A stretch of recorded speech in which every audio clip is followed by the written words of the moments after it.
Bonjour, très heureuse de vous retrouver. Le retour de Koh-Lanta, c'était mardi sur TF1, carton d'audience attendu, mais dès la semaine prochaine, M6 sort l'artillerie lourde pour contrer TF1. Les étudiants dans la rue et les médias en alerte, c'était jeudi, reportage. Moi vivant, il n'y aura pas d'augmentation de la redevance. C'est Jean-François Copé qui a dit ça, mais les sénateurs ont décidé de lui donner tort. Il répondra aux parlementaires sur notre plateau. Guillaume Durand, son truc, c'est la culture le dimanche sur France 2. Cette semaine, il recevait des hommes nus sur son plateau.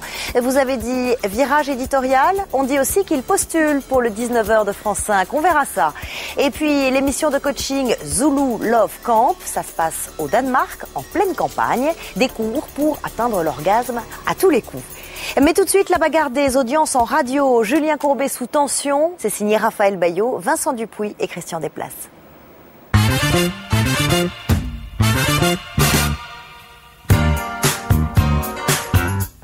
Les dernières nouvelles des médias, c'est dans Telenovela. Avec cette semaine pour commencer cette question, mais quel est l'avenir de Julien Courbet sur France 2 ? Jeudi, le site de Télé 2 Semaines l'affirmait, Service Maximum, ce sera fini le 6 février. Les situations de la vie de tous les jours.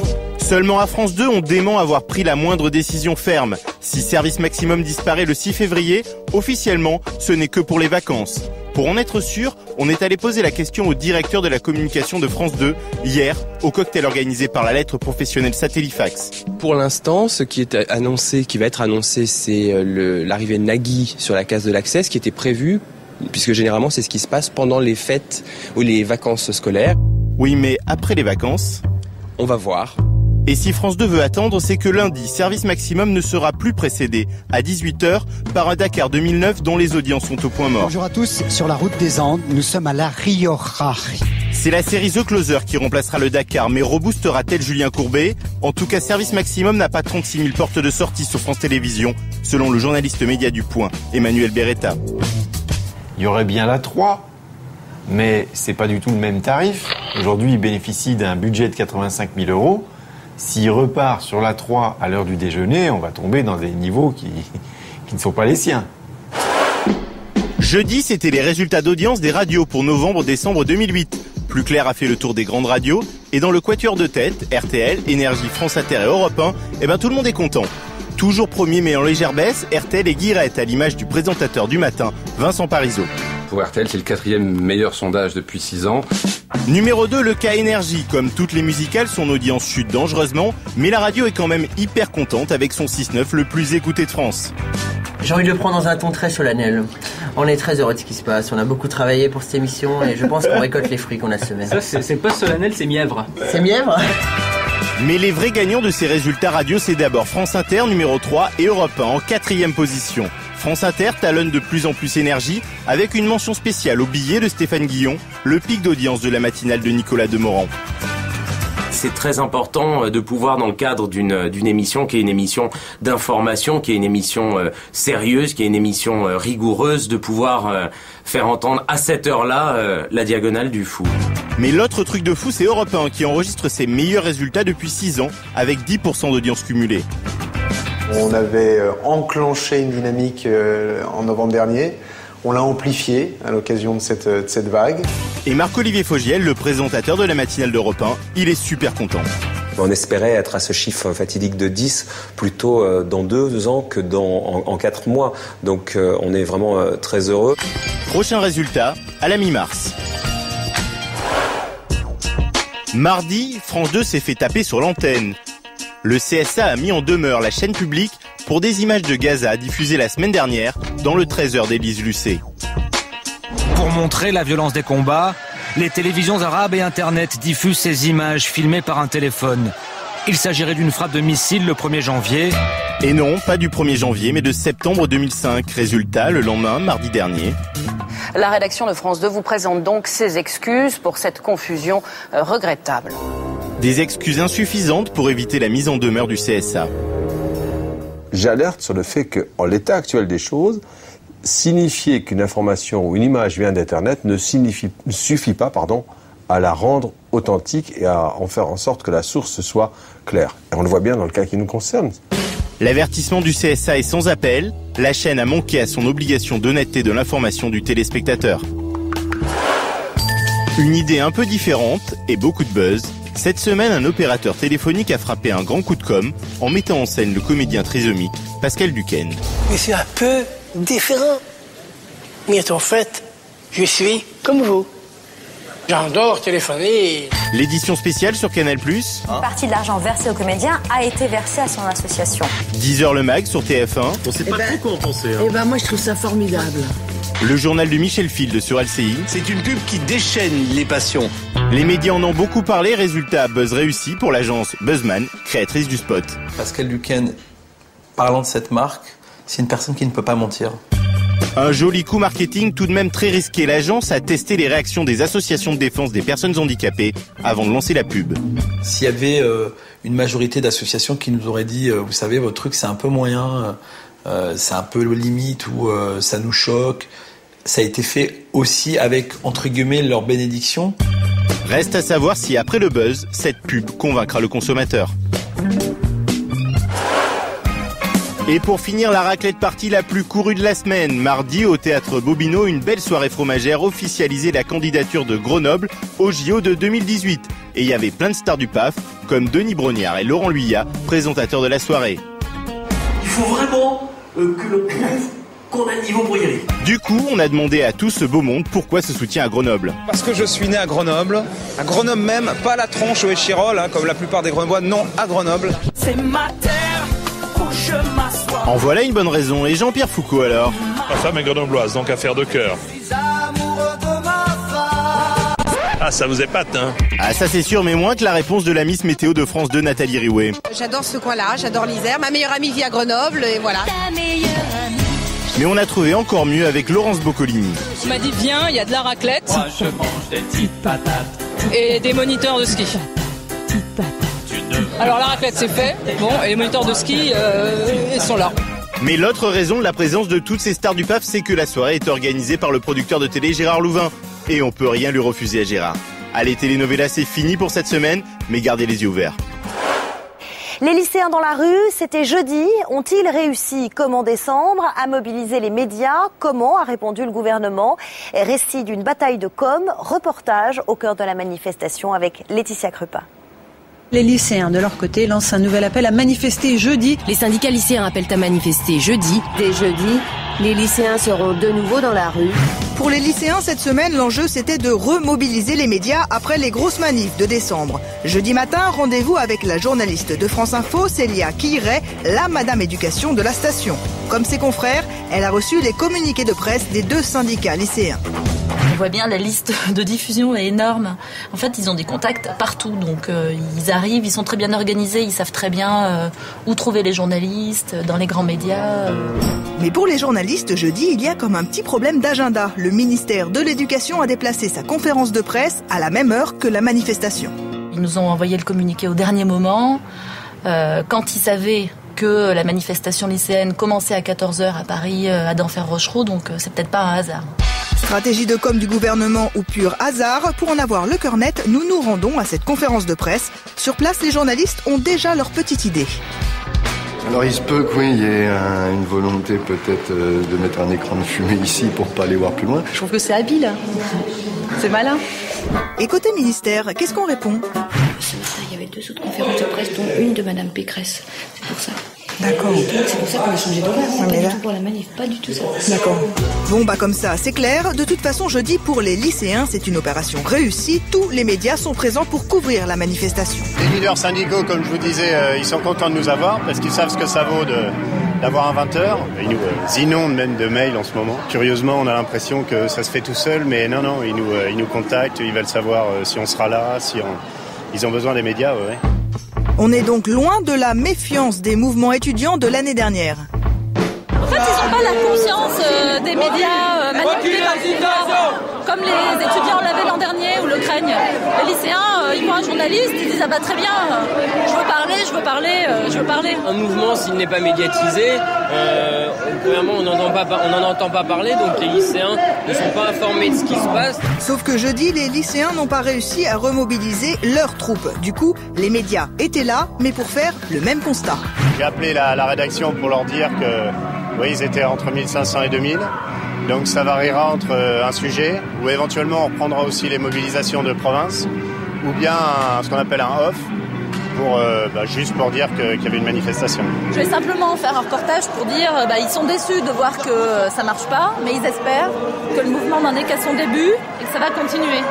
Voilà, je peux juste faire ça, puisque moi aujourd'hui j'ai pas le recul pour dire est-ce que ça va s'amplifier, est-ce que le mouvement est mort, je n'en sais rien. Finalement, TF1 n'a passé qu'un off, c'est-à-dire quelques images de la manif. France 2 et France 3 n'en ont pas parlé et les autres médias ont simplement conclu à un flop. Jean-François Copé, le président du groupe UMP à l'Assemblée, est sur tous les fronts cette semaine. Il agace un peu, beaucoup, ses amis sénateurs qui discutent la réforme sur l'audiovisuel public. Il leur mettrait un peu trop la pression. Alors, qu'a-t-il envie de leur répondre aujourd'hui? Il est justement notre invité, Jean-François Copé, et sur le plateau de Plus Clair. Bonjour. Bonjour. Bonjour et bienvenue sur ce plateau. En novembre, vous disiez, moi vivant, il n'y aura pas d'augmentation de la redevance. Est-ce que ce n'était pas un petit peu imprudent de votre part? Oh bon non, ça repose sur une idée assez simple.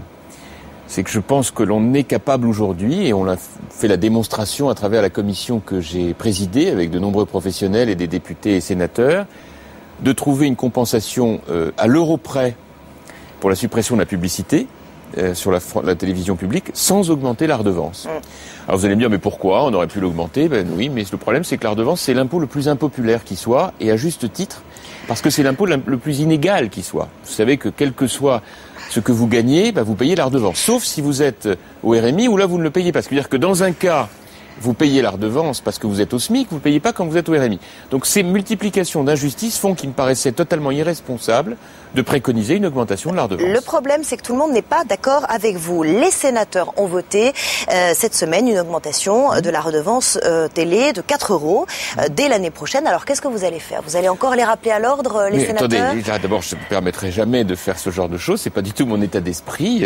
Nous sommes députés, nous discutons avec les sénateurs pour faire la loi et on en parlera tranquillement. Nous, les députés, nous considérons que c'est folie que d'augmenter la redevance au regard de la situation de crise économique et de pouvoir d'achat. Parce que les Français ne le comprendraient pas. Ils payent beaucoup d'abonnements sur beaucoup de choses, et je dis à mes amis sénateurs, avec amitié, avec considération, faisons attention, nous appartenons à la même majorité. Si nous augmentons la redevance, les Français nous en voudront beaucoup et ils auront raison. Ça fait que 2 semaines maintenant que la pub est supprimée sur les écrans. Est-ce que vous diriez, comme Nicolas Sarkozy, que la bataille de l'opinion est gagnée? Bon, enfin, en tout cas, je note que là où des tonnes de gens, comme toujours en France, ont critiqué cette disposition, parce qu'en France, on adore critiquer dès qu'on a une idée nouvelle, les Français interrogés, ils sont une écrasante majorité, y compris des jeunes, à trouver que c'est super bien. Donc moi, je dis juste, voilà, regardons de temps en temps ce que pensent les Français. Bataille de l'opinion, vous savez, les batailles d'opinion, ça va, ça vient. Je dis juste, on a fait quelque chose de pragmatique, que le Sénat, comme nous l'avons fait à l'Assemblée, améliore le texte, il n'y a pas de problème. Bon, alors en tout cas, un débat en chasse un autre. Vous vous attaquez également à la multiplication des amendements, à ce que vous appelez donc l'obstruction parlementaire. Et pour cela, on va le voir, vous avez réalisé un petit clip qui est diffusé sur Dailymotion. Je voudrais qu'on sur le Parlement.fr. Et sur le Parlement.fr. Je voudrais qu'on le regarde ensemble. 137 449 amendements déposés. C'est-à-dire que chaque député va recevoir cette masse de papier.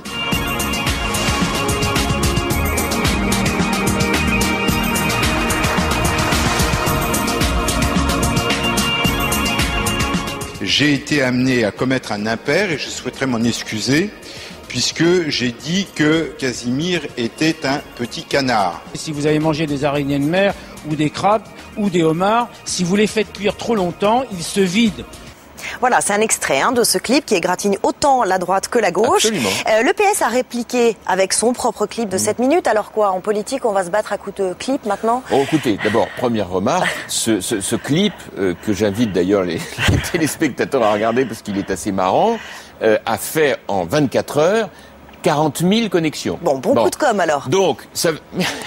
mais vous savez, la com, quand vous avez rien à dire, ça marche jamais. C'est que peut-être il y a un peu de contenu.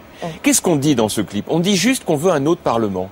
Que moi, c'est peut-être vrai que mes amis de droite, il y a 20 ans, comme les gens de gauche aujourd'hui, ont déposé des milliers d'amendements pour tout bloquer, mais que c'est pas l'idée que je me fais du Parlement. Parce que ces amendements démultipliés sont tous plus idiots les uns que les autres et n'ont qu'une idée, c'est de retarder le texte. Je préfère des grands débats parlementaires où on dit les choses sur le fond, plutôt que de faire traîner en parlant du homard et de Casimir. En tout cas, vous communiquez tous azimuts et on a voulu demander à Nicolas Domnac de nous dire ce qu'il en pensait. Écoutez.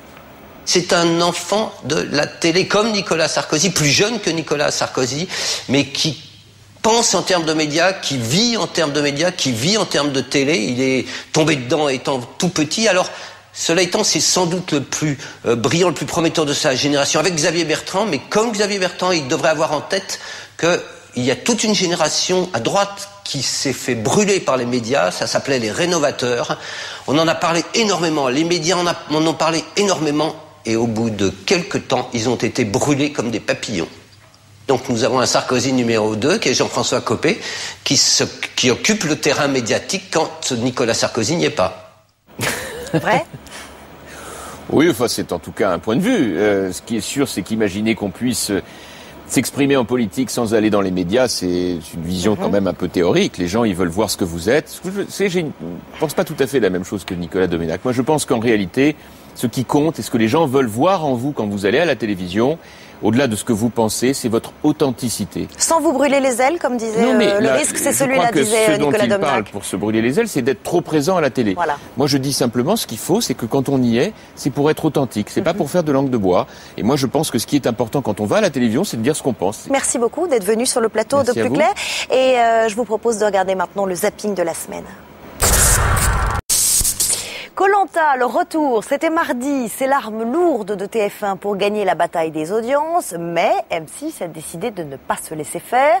Toutes les révélations de nos experts médias, c'est préparé par Jean-Thomas Roux.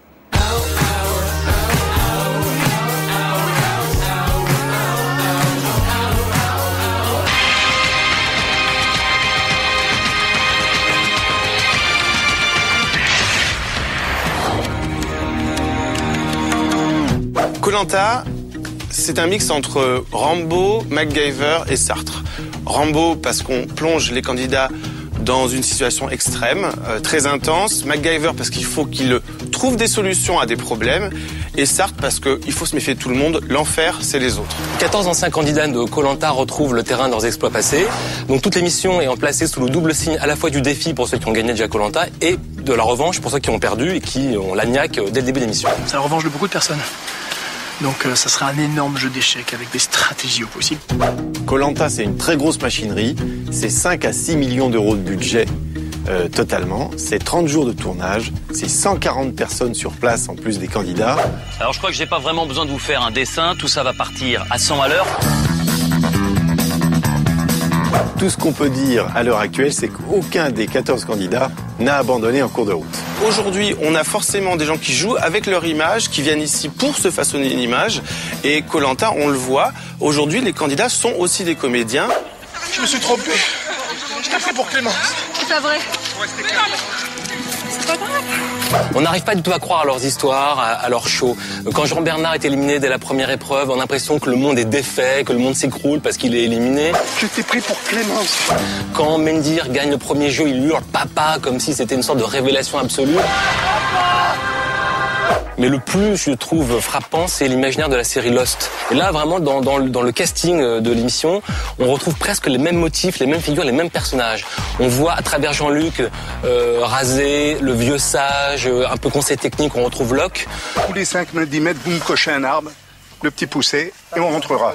Dans Jean David, le beau blanc sportif, extrêmement comme ça, à l'aise, on imagine Sawyer.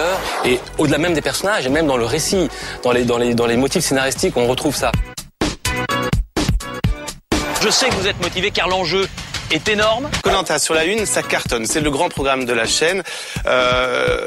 Mardi soir, ils ont fait 7,9 millions, 32% de part d'audience, 41 sur les cibles, les fameuses ménagères. La courbe d'audience est excellente puisqu'elle va crescendo du début à la fin de l'émission, à part les coupures pub. Et en fait, plus il y a de zizanie dans le groupe, plus il y a d'audience. Eh ben c'est moi qui pars et puis tu me fous la paix, je pars maintenant, comme ça je fais pas le conseil et vous êtes tranquille. C'est l'un des programmes les plus rentables pour TF1 parce qu'au fond, 5 à 6 millions d'euros de budget divisé en 9 épisodes, ça fait à peine 550 000 euros par épisode. Le spot de 30 secondes ce soir-là sur TF1, c'est le plus cher de la semaine, c'est 100 000 € par 30 secondes. TF1 tient avec Koh-Lanta l'une de ses marques fortes et M6 évidemment essaye de contrer au maximum Koh-Lanta. Donc pour la première semaine, ils ont cru que ça allait être programmé le vendredi, donc ils n'ont pas déplacé leur programme fort NCIS le vendredi. Et pour la deuxième semaine, ils se sont mis juste en face le mardi pour essayer d'amoindrir les parts d'audience de TF1. Et là, je me tourne vers vous. Interville gonflé aux hormones. Les aventuriers en toc. Quand il y a des singes, il y a de la nourriture. C'est une phrase de Jean-Luc et c'est culte. C'est jamais le plus fort qui gagne. C'est toujours les associations des plus faibles. Thank you. On se retrouve dans un instant dans Plus Clair. Regardez ce qui vous attend. Toute l'actu internationale des médias en moins de 6 minutes.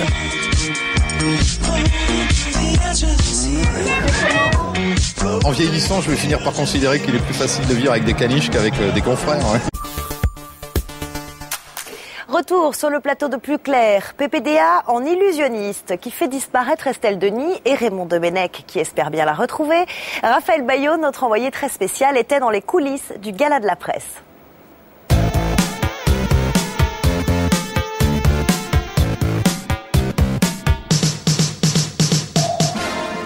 Bonjour à tous, nous sommes pelouse de Reuilly au cirque Phoenix, juste à côté de Paris. Et ce soir, la représentation est très spéciale. Les clowns, les acrobates et les jongleurs sont des animateurs télé, présents pour l'association de protection de l'enfance Action Innocence. Alors, entre le petit écran et la piste aux étoiles, c'est quoi le plus facile? On va leur poser la question. Et hop, direction les coulisses du cirque, où je tombe d'emblée sur Bernard Montiel, le monsieur loyal de la soirée. C'est pas fait virer? Eh ben non, et j'ai même eu un accès exclusif aux loges des artistes. Vous avez échappé aux acrobaties, comment on fait? Vous avez des relations? C'est pour ça que je présente. Je voyais pas du tout faire quoi que ce soit, c'est vachement dur. Ah ouais, trop dur, comme le numéro de clown de Stéphane Bern. Ça c'est mon violon, n'est-ce pas? Et j'ai répété pendant des semaines.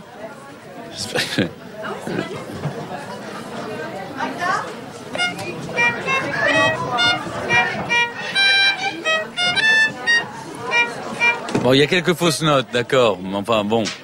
Et attention, mesdames et messieurs, voilà le résultat sur scène.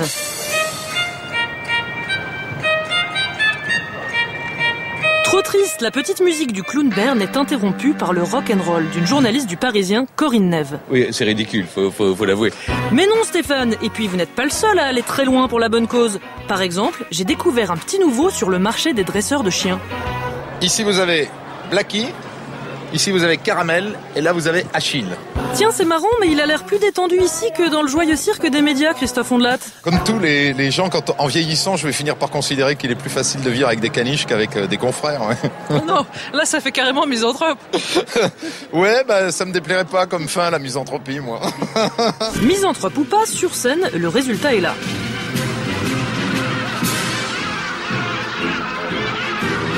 Et la prof, la dresseuse Régina, est satisfaite. On sent qu'il aime les animaux, ça se sent.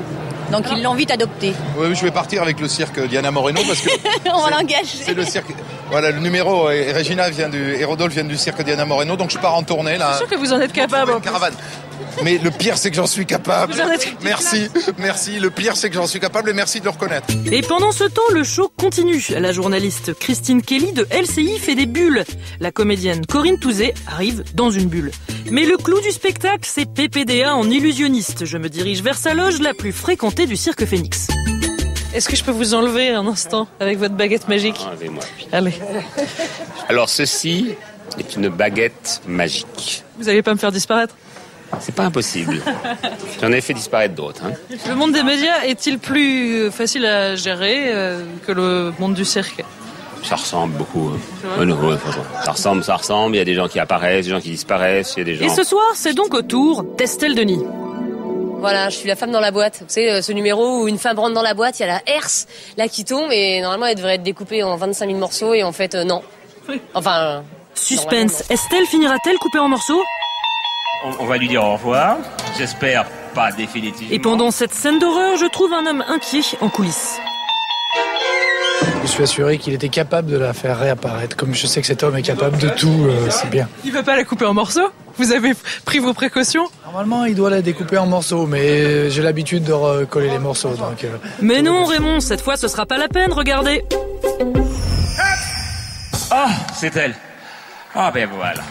Bien joué PPD, mais je ne pouvais pas finir ce sujet sans vous poser une question bonus. Vous n'avez pas envie de faire disparaître Laurence Ferrari? Oh, surtout pas elle, non. Je veux dire, dans un numéro de cirque. Mais ni dans un numéro de cirque, ni dans la vie, surtout. Bon, j'avoue, c'était un peu facile. Allez, à la semaine prochaine.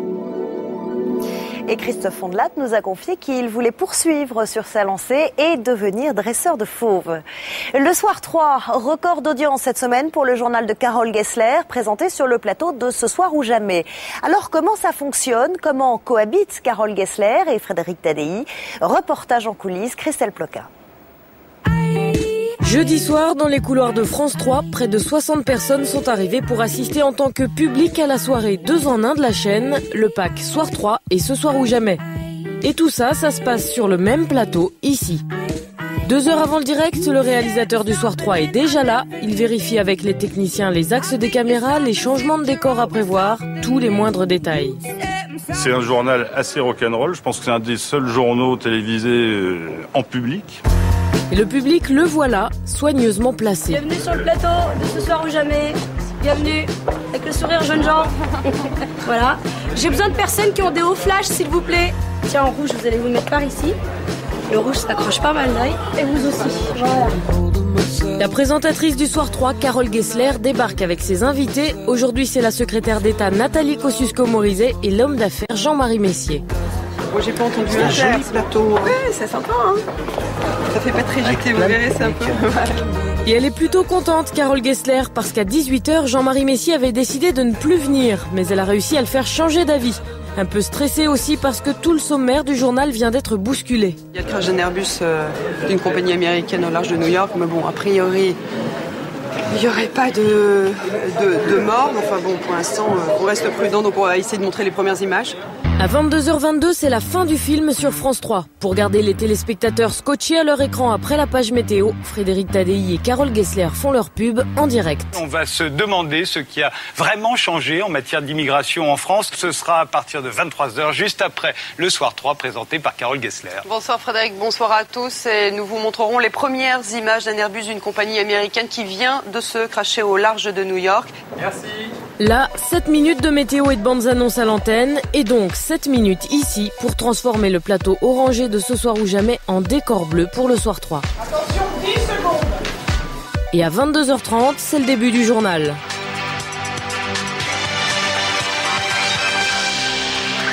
Bonsoir à tous, bienvenue dans Ce Soir 3, le crash d'un Airbus de la compagnie américaine Airways au large de New York. Et pendant qu'à la télé on voit ça, Carole Gessler, elle voit tout ça. La technique, le plateau de Ce soir ou jamais avec un public plus ou moins attentif et ses invités qui sont partis attendre patiemment sur le côté. Alors on s'est glissé pendant la diffusion d'un reportage pour lui demander son avis sur tout ce monde autour d'elle. Il y a de la vie, hein, de la vie qui vient sur le plateau, ce qui est rare dans un plateau classique de journal où on est dans une sorte de bunker avec un agent de sécurité qui blinde tout pour éviter que quelqu'un ne rentre dans le studio. Moi, je trouve que voilà, je sens les gens réagir au sujet. À ce moment-là, en régie, ça s'agite un peu. Le sommaire du journal est modifié, l'interview de Jean-Marie Messier est avancée. Le réalisateur demande aux assistants plateau d'installer l'invité. D'abord le bouquin. Oui, on l'installe, putain. Ça termine par un plateau, tu n'es pas Je m'en fous. Oui, ça a changé, donc on installe Jean-Marie Messier, on reste sans détour. Comment faut-il vous le dire? Mais plus le journal avance, plus le rédacteur en chef, lui, est zen. Un coup de chaud est passé, je pense qu'on a pu réagir assez rapidement sur le crash à New York. Pour l'instant, tout se passe bien. Retour sur le plateau. Il reste encore quelques minutes de journal. Frédéric Tadei est juste là. Il attend son tour. Le moment où je vais aller rejoindre Carole et essayer de garder les téléspectateurs du Soir 3. Et puis tout de suite bien avec Frédéric Tadei, on fait un point sur la politique d'immigration menée ces derniers mois par le gouvernement. Oui, qu'est-ce qui a changé exactement? Quelques minutes plus tard, Carole Gessler en aura terminé avec sa partie du pack 2 en 1 Soir 3 plus Ce soir ou jamais. Frédéric Tadei, quant à lui, commencera la sienne et gardera l'antenne jusqu'à minuit 10. Il anime l'objet du scandale le dimanche après-midi sur France 2 et ça marche plutôt bien pour lui. Mais il aurait d'autres projets et pas seulement sur France 2. Guillaume Durand est sur le plateau de Plus Clair aujourd'hui pour nous en parler. Bonjour Guillaume Durand. Bonjour Charlotte, je vous embrasse. Moi aussi, bonne année, bienvenue sur le plateau de Plus Clair. Vous animez donc l'objet du scandale, c'est le dimanche à 16h15. Oui. Record d'audience battu la semaine dernière, dimanche dernier. Mais demain, pas d'émission à cause de la Coupe d'Europe de rugby. Ouais. Même punition le dimanche d'après. Vous n'êtes pas trop déçu par cette programmation? Déçu, non, parce qu'on le savait quand on a signé le contrat au début. C'est vrai que c'est très compliqué d'installer une émission quand il y en a un dimanche sur 2, un dimanche sur 3, au cœur de l'après-midi. Mais c'est la règle du jeu. L'important, c'est que ça marche, 1 800 000 personnes, donc c'est formidable. Ce qui, je crois, fait que ça marche, c'est qu'il y a une idée. Il y a un concept, cette histoire d'objet qui amuse les gens, qui les intéresse et qui permet de parler de tas de choses. Je crois que toutes les émissions qui se sont installées comme Panique dans l'oreillette ces dernières semaines sont les émissions où justement il y a une vraie idée et c'est ça que les gens viennent voir. Eh ben, on va voir ce que ça donne en images. On l'a dit, record battu dimanche dernier. C'était une émission sur les calendriers. Exactement. Les calendriers de nu. Exactement. On regarde. Il sert les plus grands restaurants. Ducasse, Marx. Bonaldé. Mais attendez, c'est pour une bonne cause. Oui, d'accord. Je vous rappelle que le dimanche est le jour du Seigneur. Voilà le vrai cache-sexe de Yves-Marie. Indispensable. Yves-Marie, fais attention à la cloche si elle bat pour un peu être comme sur la photo, il faut tenir ça peut faire comme très ça. mal. Voilà. Yves-Marie est boucher. Ouais. C'est le meilleur boucher de France, d'après l'Express. Il fait des calendriers depuis quelques années. L'an dernier, il posait tout habillé, aucun succès. Et cette année, il pose nu, et là, ça marche. Alors en septembre, on nous annonçait une émission de débat, de culture autour d'un objet, comme par exemple le drapeau du Tibet. Et puis là, les thèmes, c'est plutôt la trash télé, la malbouffe, les calendriers de nu. C'est une volonté de la chaîne? Pas du tout, c'est la mienne, puisque au départ, c'était un projet d'émission sur l'art. Et simplement, ce qu'on a fait, parce qu'on a compris quand même qu'on était le dimanche après-midi, c'est qu'on démarre par des choses qui sont extrêmement populaires, donc les calendriers. Et après, vous avez vu, il y a le déjeuner sur l'herbe de Manet qui est derrière avec cette femme nue, donc ça permet de parler d'art.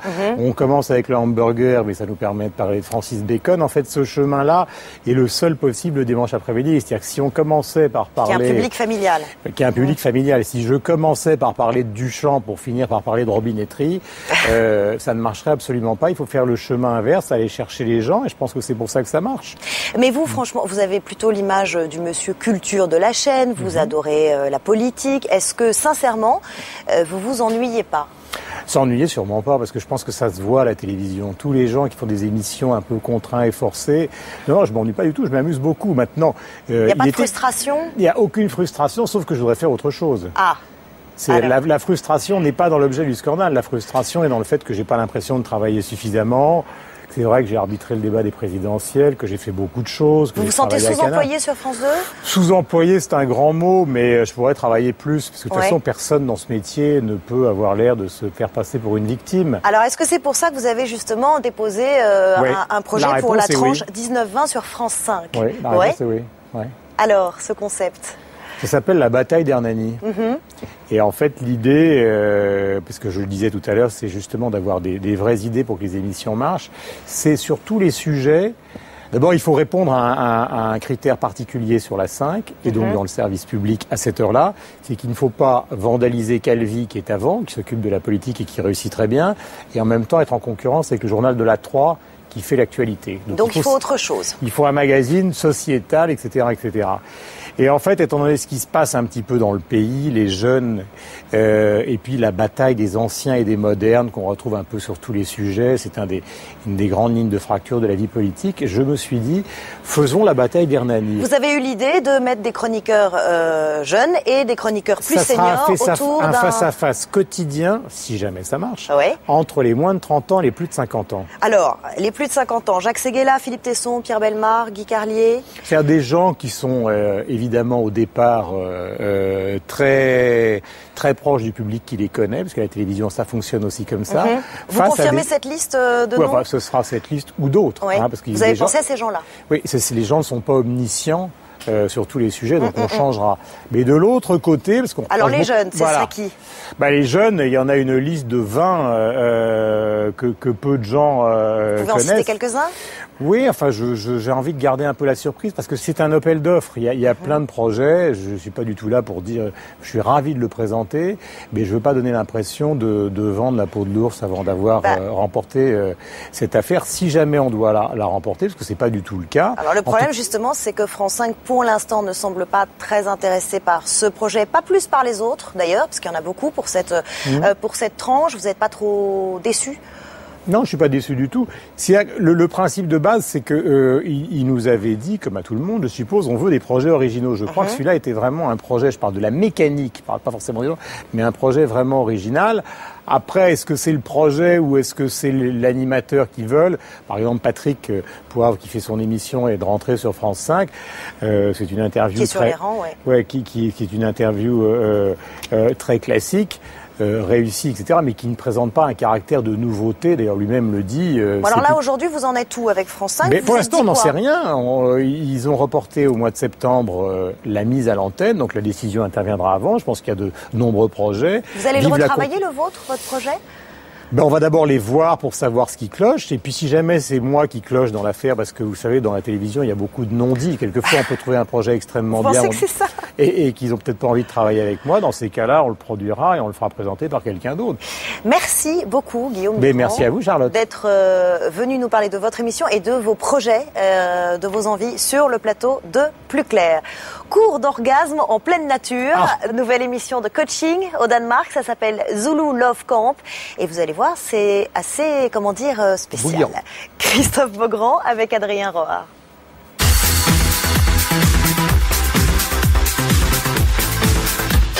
Bienvenue dans Média Planète, toute l'actu internationale des médias en moins de 6 minutes.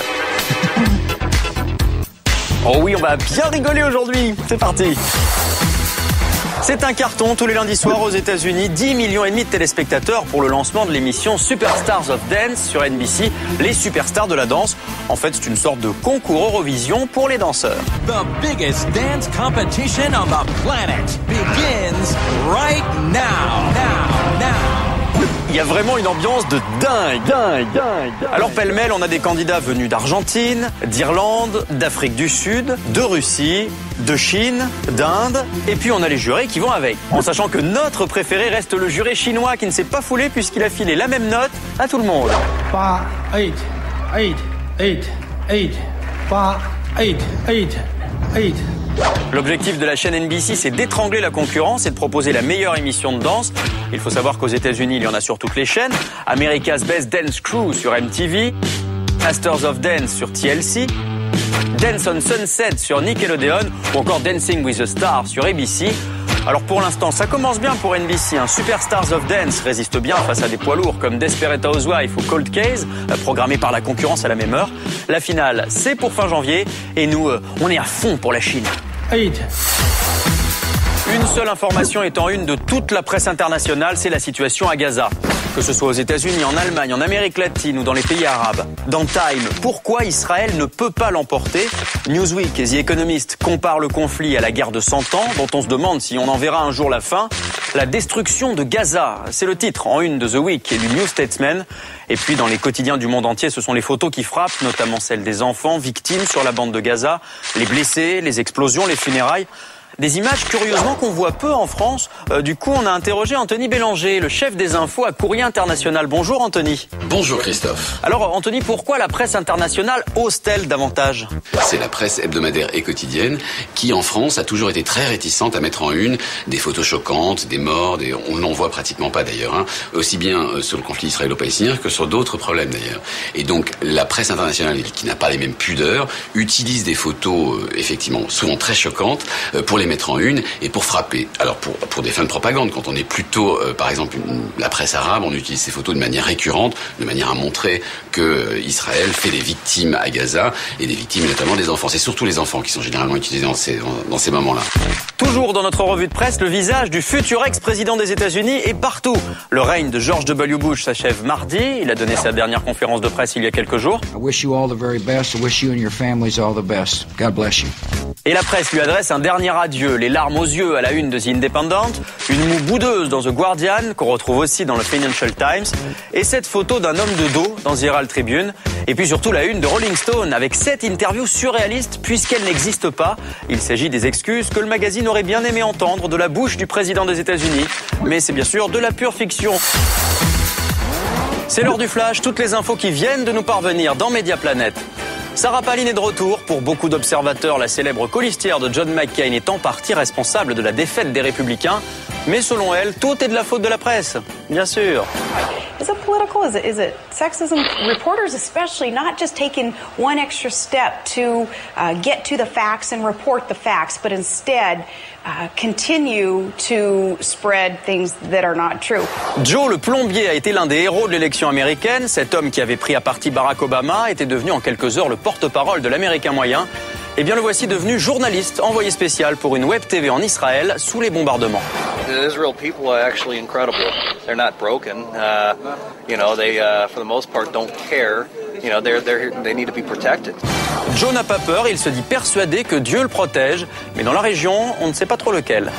Richard Simon, c'est l'homme qu'il ne fallait pas inviter à la télévision américaine cette semaine. Ce professeur de fitness très whiz a mis le souk sur tous les plateaux avec son Marcel en lycra. Au tout des shows, sur CNN où il embrasse carrément les pieds de la présentatrice, ou encore sur Fox News.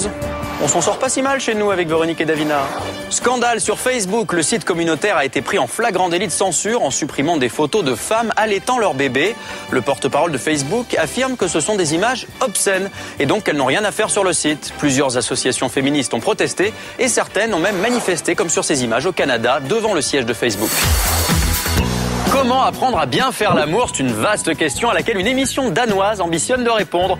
Ça s'appelle Zulu Love Camp et dès le générique, le ton est donné. Ambiance baba cool, 68 heures sur le retour, avec le bus So Woodstock, la fermette à la campagne, la tente d'Indien et surtout la prof de sexe avec sa robe à fleurs. Til daglig, der er jeg seksualterapeut. Det har været i 20 år. Og de sidste 8 år, der har jeg holdt orgasmekurser. Både for kvinder. Og de sidste 3 år har jeg også gjort det for mænd. Elle s'appelle Pia Struck, il faut savoir que c'est une sexologue très connue au Danemark. C'est elle qui organise tous les ans cette immense manifestation à Copenhague, le Masturbaton, destiné à briser les tabous sur le sujet.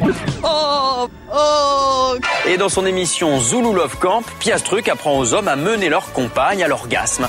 Elle propose des exercices, des jeux avec des poupées gonflables et puis des tests de drague grandeur nature. Bon, les candidats sont pas super doués.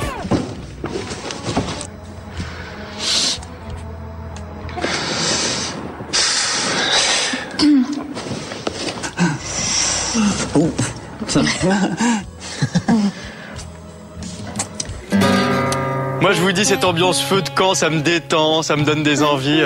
Allez, à la semaine prochaine dans Mediaplanète. Météo et remake, ce sont les tendances de la semaine de Mathieu Drouin. Et on commence ce cahier de tendance avec un remake, mais alors impressionnant le remake. Samedi dernier, Claire Chazal nous a réadapté l'émission Panique dans l'oreillette, version TF1 cette fois-ci. Si, regardez bien.